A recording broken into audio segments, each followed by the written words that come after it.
जय श्रीमन नारायण।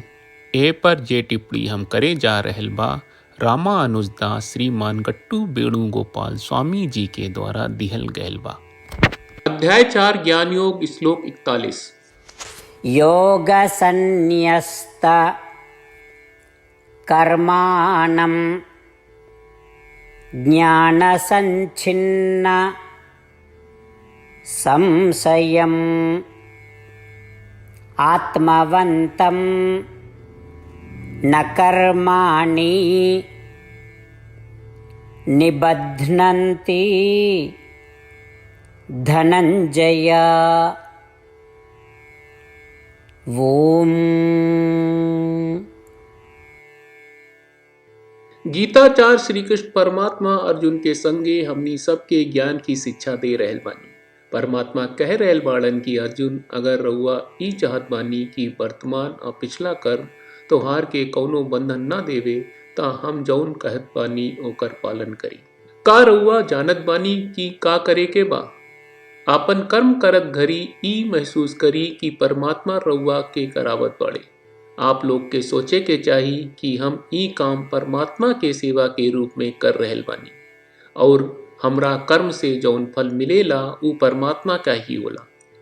रउरा ऐसे ही सोचे के चाहिए, लेकिन सिर्फ सोचेले तक ही सीमित ना रहे के चाहिए। आप लोगन के बुद्धि भी आपके विचार के अनुरूप होके के चाहिए। रउआ सब कर्म ज्ञान के रूप में बदल जाला। तब ज्ञान की शक्ति से जौन रउआ पा चुकल बानी रउआ के कौनो संदेह ना रह जाई। तोहरी सब शंका दूर हुई जाई। तुहार मन शांत, बहुत मजबूत और स्थिर हुई जाई। यही से श्री कृष्ण परमात्मा हमनी के शांति के प्राप्त करे खातिर और हमनी के मन के मजबूत करे खातिर एगो सुंदर रणनीति के साथे हमनी के प्रेरित कर रहे बाड़े। श्री कृष्ण परमात्मा के शिक्षा के सुन के और आपन रोजमर्रा के जीवन के ऊ शिक्षा के अभ्यास करे के प्रयास करत हमनी के परमात्मा के वचन के दोहराए के चाहिए। योग संन्यस्त कर्माणं ज्ञान संच्छिन्न संशयम् आत्मवन्तं न कर्माणि निबध्नन्ति धनंजय। श्रीमद् भगवत गीता का पूरा सार श्री कृष्ण परमात्मा ने अध्याय 18वें के श्लोक 65 से 70 में 8 काम करे खातिर दिले बाड़े। श्री कृष्ण कहले, हम ओ लोगन से प्रेम करनी जो लोग इन 8 बातन के मान तारे। हम ओ भक्तन के हर तरह से रक्षा करब। श्री कृष्ण परमात्मा के द्वारा बोलल गईल संपूर्ण भगवत गीता सुनला के बाद अर्जुन कहले, करिष्ये वचनम त्वा, जेके मतलब बा, कृष्ण मैं उही करब जौन आप कही। यही कारण बा श्री कृष्ण अर्जुन के हर तरह के सफलता आ विजय प्रदान करेले। आई परमात्मा के आपन व्रत देई कि हमनी के ये 8 गौ कर्म के पालन करी जा। ई वचन परमात्मा के देवे से बड़न कौनो पूजा तपस्या यज्ञ नहीं। हम 8 प्रण कहब जौन हमनी के करे के चाहिए। आप सब कृपया इन्हन के आपन दिमाग और दिल में सोची। श्री कृष्ण के आपन वचन देवे के ई तरीका में हमनी सबकी कल्पना करे के चाहिए कि श्री कृष्ण का चेहरा खुशी से चमकत बा और खुशी के एहसास करत बा। जय श्रीमन नारायण। यहाँ हमनी के 8 वादा बा। हमनी के पहला वादा, हे श्रीमन नारायण, आपका निर्देश के मुताबिक हम हमेशा तोहार ध्यान करब और तोहार बारे में सोचब।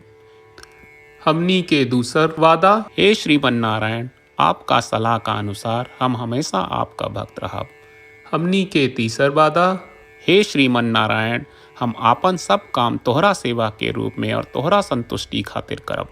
हमनी के चौथा वादा, हे श्रीमन नारायण, जैस की आप माने के कहले रहलू, हमरा बहुत विश्वास बा कि हम आपके होई और हम हमेशा आपन दोनों हाथ जोड़ के आपके नमस्कार करब और आपकी पूजा करब। हमनी के 5वां वादा, हे श्रीमन नारायण, हमरा के तोरा बात माम एकम शरणम ब्रज 1866 याद कहले, जहाँ आप हमरा के आपन का अर्पित करे का कहा। श्रीमन नारायण, मैं हमेशा तोहरे शरण में रहब। हमनी के 6वां वादा, हे श्रीमन नारायण, हमरा के तोहरा बात माँ सुचहा 1866 याद कहले कि आप हमनी के शोक ना करे का आश्वासन दे रहे बड़े। हम अब और शोक ना करब। हमनी के 7वां वादा, हे श्रीमन नारायण, आपने हमरा खातिर श्रीमद् भगवत गीता के वितरण करके हम सब के कृपा कहले और आशीर्वाद दहले बा। हम वादा करत बानी कि रोजाना कम से कम एक श्लोक पढ़ब या सुनब। हमनी के 8वां वादा। हे श्रीमन नारायण, आप गीता के पूरा मानवता तक ले गयलू। हम गीता में आपके दिव्य वचन के उन भक्तन तक पहुँचावे के प्रयास करब जे गीता से अपरिचित बा। हे श्रीमन नारायण, हम उई करब जौन तू करे का कहब। हम ऐसन व्यवहार करब जैसन आप चाहत बानी और हम खाली आपका खातिर काम करब। श्रीमन नारायण के रोज आपन वचन देहल कि हम ओइस करब जैस आप कहत बानी, ई अपने आप में बड़न पूजा बा। श्रीमन नारायण, करशे वचनम त्वा। श्रीमन नारायण, हम तोरे निर्देश के मुताबिक काम करब। सर्वम श्री कृष्ण अर्पणम अस्तु। जय श्रीमन नारायण। योगसन्न्यस्त कर्माणं ज्ञानसञ्छिन्न संशयम् आत्मवन्तं न कर्माणि निबध्नन्ति धनञ्जय। ओम। योगसन्न्यस्तकर्माणं ज्ञानसञ्छिन्नसंशयम् आत्मवन्तं न कर्माणि निबध्नन्ति धनञ्जय।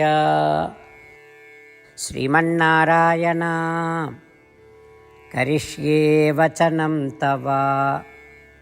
सर्वं श्रीकृष्णार्पणमस्तु। जय श्रीमन्नारायण।